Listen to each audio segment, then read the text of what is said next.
1. 운명적 만남. 서울 강남구 압구정동 1000평이 넘는 대저택이 우뚝 서 있다. 이곳의 주인은 박철수 78세의 건설업계 거물이다. 평생 맨손으로 일으켜 세운 재산이 자그마치 3천억 원. 하지만 이 거대한 집 안에서 그는 홀로 쓸쓸히 지내고 있다. 아내는 10년 전 세상을 떠났고 세 자녀들은 모두 성공했지만 아버지와는 담을 쌓고 살고 있다. 비가 억수같이 쏟아지는 어느 가을밤 대문 앞에 한 남자가 무릎을 꿇고 있다. 30대 초반의 잘생긴 청년 김민준이다. 그의 옷은 비에 흠뻑 젖어 있고 손에는 낡은 흑백 사진 한 장을 꽉 쥐고 있다. 경비원이 쫓아내려 하지만 청년은 완강하게 버틴다. 아침이 되도록 그 자리를 지키는 청년의 모습에 박노인이 직접 나타난다. 청년은 떨리는 목소리로 자신이 박노인의 숨겨진 아들이라고 말한다. 40년 전 박노인이 사업 초창기에 만난 여자와의 사이에서 태어난 아이라는 것이다. 그 여자는 박노인이 성공하기 전 이미 세상을 떠났고 자신은 고아원에서 자랐다고 한다. 청년이 내민 사진에는 젊은 박노인과 한 여자가 다정하게 서 있는 모습이 담겨 있다. 이 순간 박노인의 머릿속에는 40년 전의 기억들이 파노라마처럼 스쳐 지나간다. 건설회사를 막 차린 28살, 가난했지만 야망으로 가득 찬 시절이었다. 그때 만났던 한 여자 이순희. 카페에서 일하던 그녀는 박노인의 큰 꿈을 응원해주던 유일한 사람이었다. 하지만 사업이 어려워지면서 자연스럽게 연락이 끊어졌다. 박노인은 성공에만 매달려 그녀를 잊고 살았다. 박노인은 깜짝 놀란다. 그 시절의 기억이 어렴풋이 떠오르기 때문이다. 청년의 얼굴이 젊은 시절 자신과 닮아 보이기도 한다. 특히 눈매와 코끝이 자신을 꼭 닮았다. 하지만 40년이라는 긴 세월이 지났고 확신할 수 없어 일단 집 안으로 들여보낸다. 청년은 눈물을 흘리며 평생 아버지를 찾아다녔다고 말한다. 고아원에서 자라면서 얼마나 아버지가 그리웠는지, 다른 아이들이 부모님과 함께 있는 모습을 보며 얼마나 부러워했는지 절절하게 털어놓는다. 20살이 넘어서는 아르바이트로 번 돈을 모아 탐정을 고용해가며 아버지를 찾았다고 한다. 이제야 진짜 가족을 찾았다며 박노인의 손을 꽉 잡는다. 박노인은 청년의 이야기를 들으며 마음이 무너진다. 자신 때문에 아들이 이렇게 고생했다는 죄책감이 밀려온다. 만약 이순희가 정말 아이를 낳았다면 자신이 책임져야 했을 텐데 그러지 못했다. 청년은 박노인의 복잡한 심정을 알아차리고는 아버지를 원망하지 않는다고 말한다. 오히려 이렇게라도 만날 수 있게 된 것만으로도 감사하다고 한다. 2. 차가운 친자식들. 박노인의 첫째 아들 박상현은 47세 국내 굴지의 대기업 임원이다. 연봉만 20억이 넘는 성공한 사업가이지만 아버지에게는 차갑기만 하다. 1년의 명절 때만 형식적으로 얼굴을 비추고 그마저도 30분을 넘기지 않는다. 아내와 두 아이를 데리고 와서는 아버지와 대화하기보다는 스마트폰만 들여다본다. 아이들도 할아버지를 어색해하며 금세 나가자고 보챈다. 둘째 딸 박은미는 44세 서울 최고 로펌의 변호사 파트너다. 미국에서 변호사 자격을 따고 돌아와 승승장구하고 있지만 아버지와는 사사건건 부딪힌다. 특히 아버지의 구식 사고방식을 못마땅해 한다. 여자라고 차별받으며 자란 원망이 아직도 남아있어서 아버지와 만나면 언성이 높아진다. 최근에는 아예 연락을 끊고 지낸다. 셋째 아들 박민호는 41세 유명 종합병원의 흉부외과 교수다. 의사로서는 존경받지만 아버지에게는 무관심하다. 수술과 연구에만 몰두해서 가족들과도 소원하다. 아버지가 몸이 아프다고 해도 간단한 처방만 해주고 끝이다. 정작 곁에서 돌봐주지는 않는다. 세 자녀 모두 아버지의 재산을 당연히 자신들 몫이라고 여기지만 정작 아버지를 챙기지는 않는다. 명절에 짧게 인사하고 가는 것도 의무감에서 하는 일일 뿐이다. 아버지가 외롭다고 해도 각자 바쁘다는 핑계로 외면한다. 반면 김민주는 완전히 다르다. 매일 아침 일찍 찾아와 박노인의 안부를 묻는다. 혈압약, 당뇨약을 챙겨주고 식사 메뉴까지 신경 쓴다. 박노인이 좋아하는 음식을 직접 만들어 오기도 한다. 함께 동네를 산책하며 이런저런 이야기를 나눈다. 박노인이 젊은 시절 사업 이야기를 하면 진심으로 감탄하며 들어준다. 김민준의 헌신적인 돌봄은 정말 놀라울 정도다. 박노인이 몸이 조금이라도 안 좋다고 하면 즉시 병원에 모셔다 드린다. 검진 결과를 꼼꼼히 챙기고 의사의 설명도 자세히 들어둔다. 처방받은 약의 복용법까지 노트에 적어가며 관리한다. 박노인의 일상 패턴까지 파악해서 언제 어떤 도움이 필요한지 미리 알고 준비한다. 식사 관리도 철저하다. 박노인이 당뇨와 고혈압을 앓고 있다는 걸 알고는 저염식 저당식 메뉴를 연구한다. 직접 요리를 배워서 박노인 맞춤형 건강식을 만들어 온다. 박노인이 좋아하는 갈비찜도 나트륨을 줄인 건강한 방식으로 조리해 온다. 이런 세심한 배려에 박노인은 감동한다. 동네 사람들도 김민준을 칭찬한다. 진짜 아들보다도 효성이 지극하다며 부러워한다.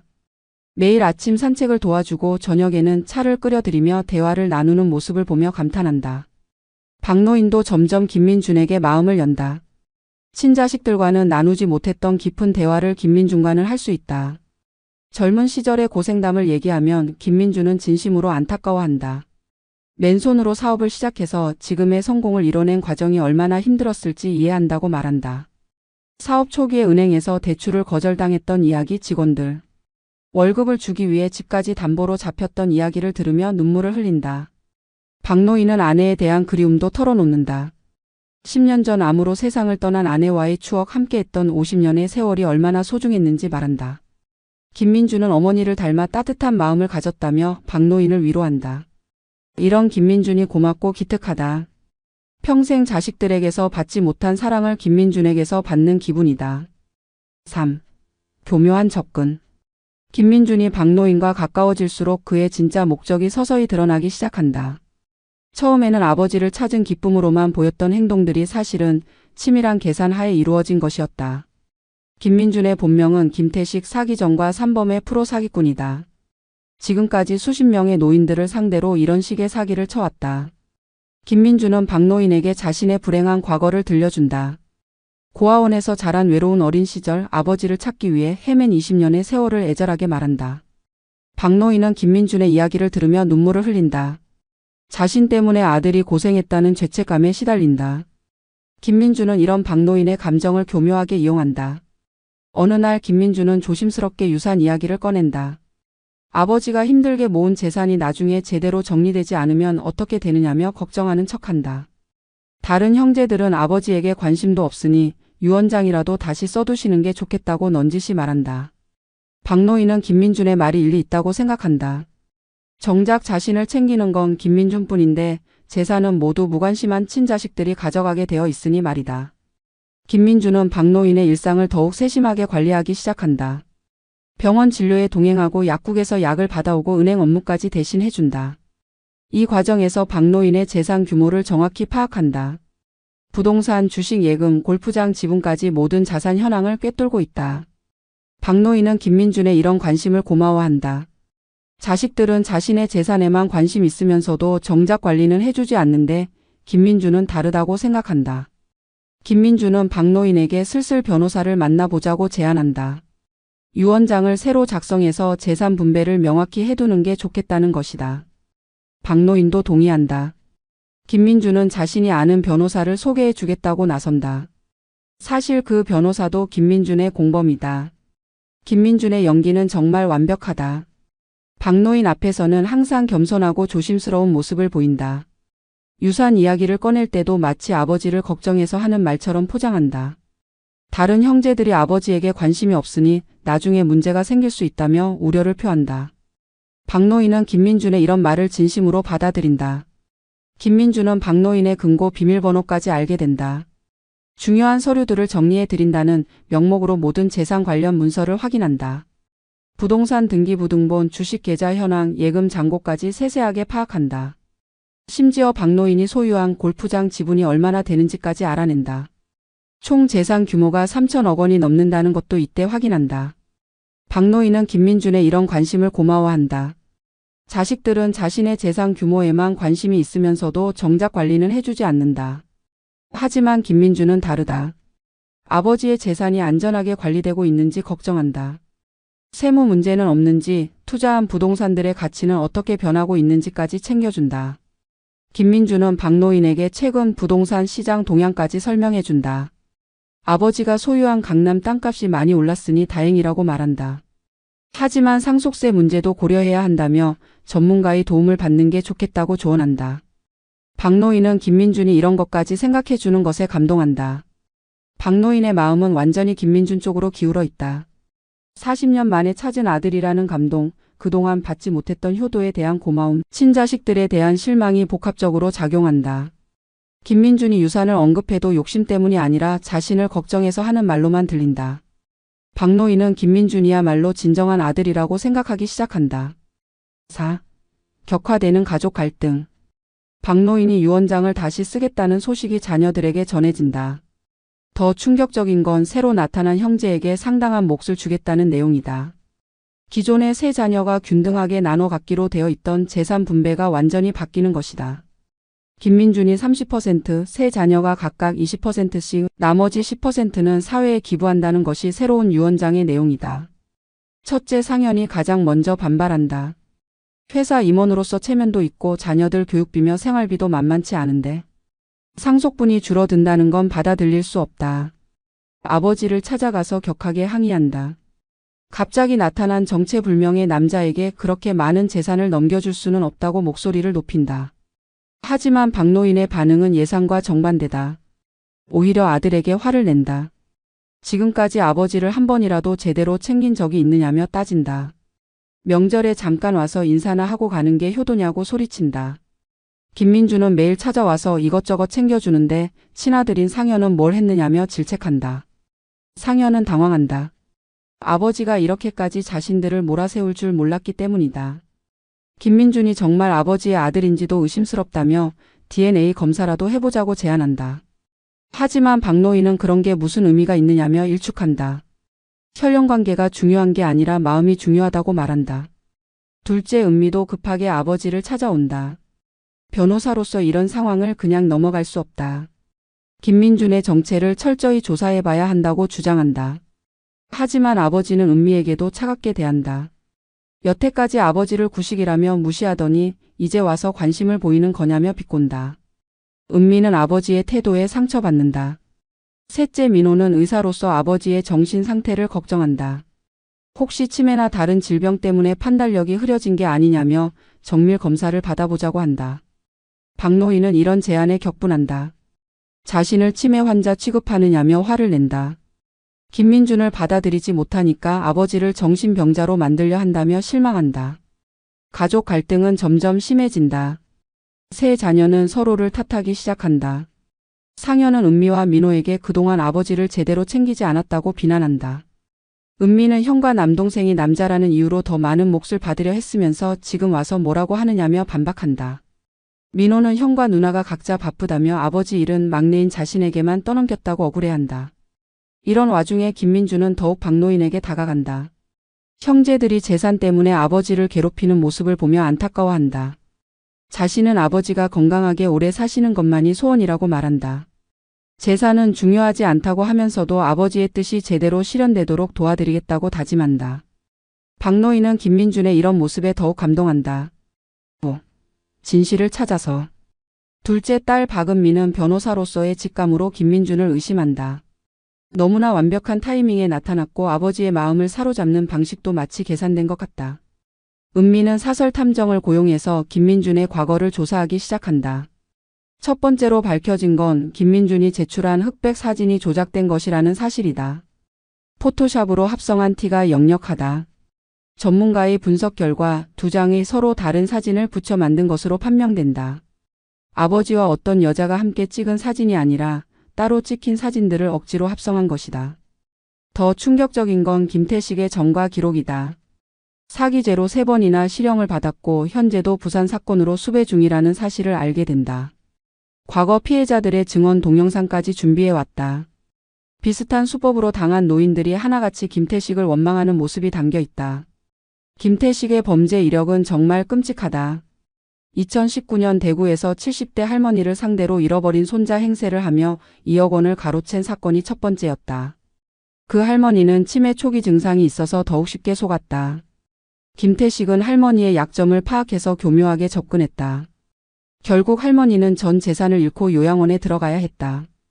2020년에는 인천에서 80세 할아버지를 상대로 비슷한 수법을 썼다. 이번에는 6.25 전쟁 때 헤어진 아들이라고 거짓말했다. 전쟁의 아픔을 이용해서 할아버지의 마음을 흔든 것이다. 3억 원을 가로채고 도망쳤지만 할아버지는 충격으로 뇌졸중이 와서 반신불수가 되었다. 2021년 광주 사건은 더욱 악질적이었다. 85세 독거노인을 상대로 죽은 아들의 친구라고 접근했다. 아들이 교통사고로 세상을 떠난 지 10년이 지났는데 그 상처를 파고든 것이다. 아들의 마지막 말을 전해드리러 왔다며 노인의 마음을 무너뜨렸다. 4억 원을 가로채고 잠적했다. 가장 최근 사건은 6개월 전 부산에서 일어났다. 78세 홀로 사는 할머니에게 잃어버린 손자라고 접근해서 5억 원을 가로챈 사건이다. 할머니는 사기를 당한 충격으로 병원에 입원했고 지금도 회복 중이다. 김태식은 이 사건으로 수배 중이었지만 신분을 바꿔 서울로 도망쳐 박노인을 새 타겟으로 잡은 것이다. 은미는 김태식이 사용하는 수법도 자세히 알아낸다. 먼저 타겟을 정하면 몇 개월간 미행하며 생활 패턴을 파악한다. 가족관계, 재산 규모, 성격까지 철저히 조사한다. 그 다음에 가장 적절한 캐릭터를 만들어 접근한다. 때로는 잃어버린 아들, 때로는 손자, 때로는 조카 등으로 역할을 바꿔가며 연기한다. 더욱 놀라운 건 김태식이 혼자 범행을 저지르는 게 아니라는 점이다. 조직적으로 움직이는 사기단의 일원이다. 변호사, 의사, 간병인 등 다양한 분야의 공범들이 있어서 필요에 따라 투입된다. 박노인에게 소개하려던 변호사도 이 사기단의 일원이었다. 이들은 전국을 돌아다니며 독거노인들을 상대로 조직적인 사기를 저지르고 있었다. 박노인의 경우도 마찬가지였다. 김태식은 박노인을 몇 달간 관찰하며 완벽한 시나리오를 만들었다. 자녀들과의 소원한 관계, 외로운 생활 패턴, 과거에 대한 그리움 등을 모두 파악한 뒤 가장 효과적인 방법으로 접근한 것이다. 40년 전 젊은 시절 이야기를 꺼낸 것도 박노인이 그 시기를 그리워한다는 걸 미리 알고 있었기 때문이다. 은미는 결정적인 증거들을 수집한다. 김태식의 전과 기록, 과거 피해자들의 증언, 조작된 사진의 원본, 사기단 조직도까지 모든 자료를 준비한다. 하지만 문제는 어떻게 아버지를 설득하느냐는 것이다. 지금 아버지는 김민준을 완전히 신뢰하고 있어서 웬만한 증거로는 믿지 않을 것 같다. 6. 폭로와 붕괴. 은미는 형 상영과 동생 민호를 설득해서 함께 아버지를 찾아간다. 이번에는 결정적인 증거를 들고 간다. 세 남매가 함께 아버지를 만나는 건 정말 오랜만의 일이다. 박노인은 자식들이 모처럼 함께 왔다고 반가워하지만 곧 이들의 표정이 심상치 않다는 걸 눈치챈다. 은미가 차근차근 김민준의 정체를 밝혀나간다. 먼저 조작된 사진을 보여주며 전문가의 분석 결과를 설명한다. 박노인은 처음에는 믿지 않으려 한다. 하지만 기술적인 분석 결과는 명확하다. 사진이 합성된 것이 분명하다. 더 충격적인 건 김태식의 전과 기록이다. 사기죄로 3번이나 실형을 받았고 현재도 부산 사건으로 수배 중이라는 사실을 알게 된다. 과거 피해자들의 증언 동영상까지 준비해왔다. 비슷한 수법으로 당한 노인들이 하나같이 김태식을 원망하는 모습이 담겨 있다. 박노인은 큰 충격을 받는다. 평생 사업을 하면서 수많은 사람들을 만나봤지만 이렇게까지 속을 줄은 몰랐다. 40년 만에 찾은 아들이라는 감동, 그동안의 모든 추억이 한순간에 거짓으로 밝혀지는 상황을 받아들이기 힘들다. 김민준이 집에 나타나자 상황은 급반전된다. 은미가 김민준 앞에서 모든 증거를 제시한다. 김민준은 처음에는 발뺌하려 하지만 워낙 확실한 증거들이라 더 이상 버틸 수 없다. 결국 정체가 완전히 드러나자 태도를 180도 바꾼다. 김태식은 그동안 보여줬던 효자 연기를 집어치우고 본색을 드러낸다. 박노인을 향해 욕설을 퍼부으며 어차피 몇 년 못 살 늙은이가 그 많은 돈을 혼자 가지고 있을 필요가 있느냐고 막말한다. 자식들도 재산만 노리면서 겉으로만 효도하는 척하는 위선자들이라고 비난한다. 김태식의 진짜 모습은 정말 충격적이다. 그동안 보여줬던 따뜻한 미소, 공손한 말투, 세심한 배려가 모두 거짓이었다는 것이 믿어지지 않는다. 박노인을 향해 쏟아내는 독설은 정말 잔인하다. 외로운 노인네가 돈이나 많다며 비웃는다. 3천억이 뭐가 대수냐, 어차피 관 속에는 가져갈 수 없는 거 아니냐고 조롱한다. 더 충격적인 건 김태식이 박노인의 약점을 정확히 파고든다는 점이다. 자식들한테 사랑받지 못해서 외로웠던 거 맞지 않느냐며 상처를 건드린다. 그래서 가짜 아들한테라도 매달렸던 거 아니냐고 비꼰다. 박노인은 이런 말을 들으며 가슴이 찢어질 것 같다. 김태식은 자신의 범행까지 자랑스럽게 말한다. 지금까지 수십 명의 노인들을 속여왔다며 우쭐해한다.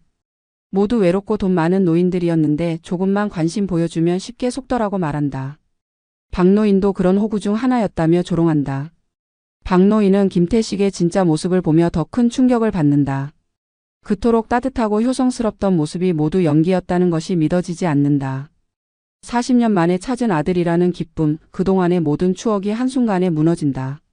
가슴이 답답해지며 숨이 가빠온다. 혈압이 급상승하면서 머리가 어지러지하다. 박노인은 한 손으로 가슴을 움켜쥐며 비틀거린다. 심장이 갑자기 조여오는 느낌이다. 식은땀이 흘러내리고 얼굴이 창백해진다. 상현이 급하게 아버지를 부축하지만 박노인은 의식을 잃고 쓰러진다. 김태식은 이런 상황에서도 비웃으며 연기 그만하라고 소리친다.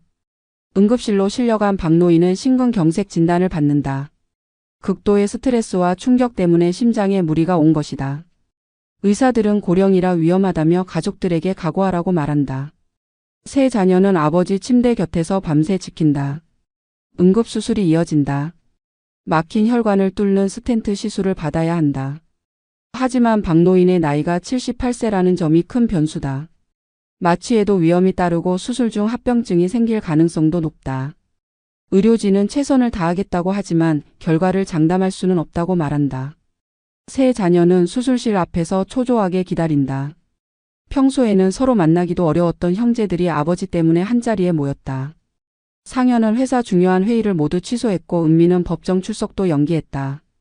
민호는 자신의 수술 스케줄까지 바꿔가며 아버지 곁을 지킨다. 3시간의 긴 수술이 끝나고 의사가 나온다. 다행히 수술은 성공했지만 아직 안심할 수는 없다고 한다. 72시간이 고비라며 그 시간을 무사히 넘기면 회복 가능성이 높아진다고 설명한다. 중환자실에서 집중 치료를 받아야 한다. 김태식은 현장에서 체포된다. 은미가 미리 경찰에 신고해뒀기 때문이다. 사기죄와 사기미수죄로 구속되며 과거 다른 사건들까지 합쳐져 중형이 예상된다. 사기단의 다른 조직원들도 줄줄이 검거된다. 가짜 변호사, 공범의사, 심지어 김태식에게 연기를 가르쳐준 연극배우까지 모두 잡힌다. 7. 화해와 용서. 박노인은 3일간의 의식불명 상태를 벗어나 깨어난다. 첫 번째로 본 것은 침대 옆에서 밤새 지키고 있는 세 자녀의 모습이다. 모두 지쳐 보이지만 아버지를 걱정하는 마음은 진심이다. 박노인은 자녀들의 모습을 보며 뒤늦게 깨닫는다. 진짜 가족의 소중함을 말이다. 박노인은 자녀들에게 사과한다. 그동안 자신이 너무 고집불통이었고 자녀들의 마음을 이해하려 하지 않았다고 인정한다. 김태식에게 속아서 자녀들을 의심하고 상처 준 것도 미안하다고 말한다. 돈이 아무리 많아도 가족보다 소중한 건 없다는 것을 이제야 깨달았다고 털어놓는다. 상현도 아버지에게 사과한다. 그동안 너무 바쁘다는 핑계로 아버지를 소홀히 했다는 점을 반성한다. 회사 일이 아무리 중요해도 아버지보다 중요할 리 없다고 말한다. 앞으로는 정말 아버지를 잘 모시겠다고 다짐한다. 은미도 눈물을 흘리며 사과한다. 아버지의 구식 사고방식이 답답했지만 그래도 자신을 사랑해주는 마음만큼은 진심이었다는 걸 안다고 말한다. 여자라서 차별받았다는 생각에 사로잡혀서 아버지의 진심을 못 봤다고 후회한다. 민호는 의사로서 아버지의 건강을 제대로 챙기지 못한 것을 자책한다. 환자들은 열심히 치료하면서 정작 가장 중요한 가족의 건강은 소홀히 했다는 점이 부끄럽다고 말한다. 앞으로는 아버지의 주치의가 되어 건강을 꼼꼼히 관리하겠다고 약속한다. 가족들은 서로 껴안으며 화해한다. 40년 넘게 쌓인 오해와 갈등이 한순간에 해소되는 것은 아니지만 적어도 새로운 시작을 할 수 있게 됐다. 박노인은 김태식 사건이 오히려 가족을 다시 뭉치게 해준 계기가 됐다며 다행이라고 말한다. 병원에서 회복하는 동안 가족들은 교대로 아버지를 돌본다. 상현은 회사 일을 줄이고 아버지와 시간을 보낸다. 은미는 매일 아버지가 좋아하는 음식을 해서 가져온다. 민호는 아버지의 건강 상태를 세심하게 체크한다. 이런 모습을 보며 박노인은 진짜 효도가 무엇인지 깨닫는다. 김태식의 가짜 효도는 목적이 있는 행동이었다. 돈을 노리고 계산적으로 친절을 베푼 것이다. 하지만 자녀들의 진짜 효도는 아무런 대가를 바라지 않는 순수한 마음에서 나온다. 비록 그동안 써먹했지만 위기 상황에서 진짜 가족의 힘을 보여준 것이다. 박노인은 유언장을 다시 쓰기로 결심한다. 하지만 이번에는 자녀들과 충분히 상의한 후에 결정한다. 3천억 원의 재산을 어떻게 분배할지 가족회의를 연다. 박노인은 자녀들에게 자신의 생각을 솔직하게 말한다. 너무 많은 재산을 물려주는 것보다는 사회에 환원하는 게 의미 있을 것 같다고 제안한다. 자녀들도 아버지의 뜻에 동의한다. 각자 충분히 성공해서 경제적으로 여유가 있기 때문에 굳이 많은 유산을 받을 필요가 없다는 것이다. 대신 아버지가 건강하게 오래 사시는 것이 더 중요하다고 말한다. 가족들은 재산의 70%를 사회에 기부하고 나머지 30%만 나눠 갖기로 한다. 8. 새로운 시작. 태어난 박노인은 완전히 새로운 사람이 된 것 같다. 그동안의 외로움과 자녀들에 대한 원망이 사라지고 가족의 소중함을 다시 깨닫게 됐다. 대저택에서 혼자 지내는 것도 그만두고 상현의 집 근처로 이사해서 손자, 손녀들과 함께 시간을 보낸다. 매주 주말이면 세 자녀 가족들이 모여서 함께 식사를 한다. 예전과는 완전히 다른 분위기다. 박노인은 손자, 손녀들과 놀아주느라 바쁘고 자녀들은 아버지의 이야기를 진심으로 들어준다. 40년간 쌓였던 벽이 무너지고 진짜 가족다운 모습을 되찾은 것이다. 박노인은 약속대로 재산의 대부분을 사회에 기부한다. 독거노인 복지시설과 고아원 운영비로 2,100억 원을 기부한다. 자신과 같은 외로운 노인들, 김태식 같은 사기꾼들의 타겟이 될 수 있는 약자들을 돕기 위해서다. 기부 소식이 알려지면서 박노인은 사회적으로도 존경받는 인물이 된다. 김태식은 1심에서 징역 12년을 선고받는다. 사기죄와 사기미수죄, 그리고 과거 다른 사건들까지 모두 합쳐진 결과다. 공범들도 각각 5년에서 8년의 실형을 받는다. 피해자들은 김태식의 처벌로 조금이나마 위로받는다. 하지만 이미 잃어버린 재산과 상처받은 마음을 완전히 회복하기는 어렵다. 박노인은 김태식을 면회한다. 원망하기보다는 안타까운 마음이 더 크다. 김태식도 어려운 환경에서 자란 것은 사실이고 잘못된 길로 빠진 것이 불쌍하다는 생각이 든다. 박노인은 김태식에게 출소 후에 새 삶을 살 수 있도록 도와주겠다고 말한다. 김태식은 처음에는 믿지 않지만 점차 박노인의 진심을 느끼게 된다. 1년 후 박노인은 건강을 완전히 회복한다. 심근경색의 후유증도 거의 남지 않았다. 의사인 민호가 꼼꼼히 관리해준 덕분이다. 박노인은 이제 80세가 되었지만 마음만큼은 젊어진 것 같다. 가족들과 함께하는 시간이 즐겁고 사회 기부 활동도 보람차다.